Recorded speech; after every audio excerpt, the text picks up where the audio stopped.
Je m'appelle Magda, j'ai 12 ans et j'ai pas bien compris les infox en période de pandémie. De nombreuses infox se sont glissées dans un flot continu d'informations. Alors, comment démêler le vrai du faux?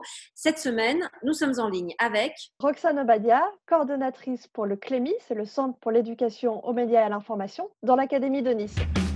Moi, je regarde plutôt le journal télévisé ou alors à la radio de temps en temps, mais sur les réseaux sociaux, je regarde plutôt d'autres choses que les informations sur l'actualité ou d'autres, choses comme ça.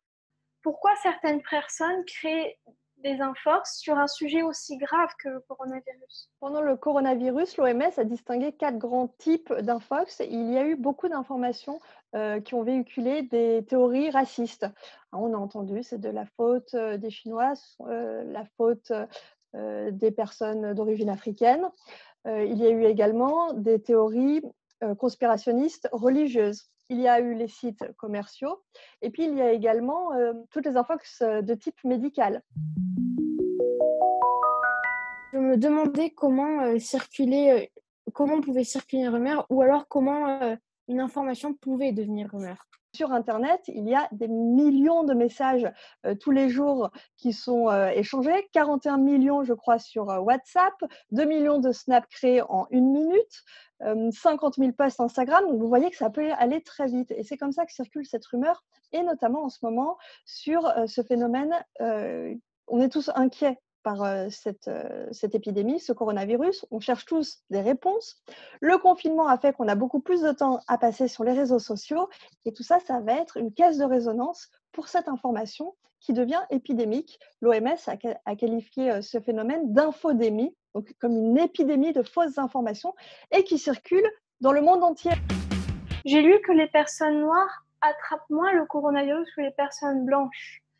Je doute que ce soit vrai, mais comment est-ce que je pourrais en être sûre? Comment vérifier? Donc, je pense, Magda, que tu fais référence à un post Facebook qu'on a vu passer et qui a été repris dans de nombreux médias. Donc, si on regarde ce post Facebook en détail, on voit qu'il est signé par une jeune femme qui ne se présente pas comme un médecin, pas comme une experte. Ensuite, le post, il y a beaucoup de fautes d'orthographe. Les photos ne sont pas sourcées, ne sont pas légendées, donc on peut déjà se poser des questions. Et puis, si ensuite on tape dans un moteur de recherche, même Google, personne noire, coronavirus, eh bien, vous voyez que très rapidement, les sites qui ressortent, c'est notamment le site de l'AFP Factuel qui est allé vérifier cette information et qui nous dit que ce message n'est pas vérifié, n'est pas scientifique. Un seul conseil, soyez observateur. Il y a plein de petits détails sur une image, sur un site, une adresse Internet qui peuvent vous mettre la puce à l'oreille. Donc, exercez votre sens de l'observation.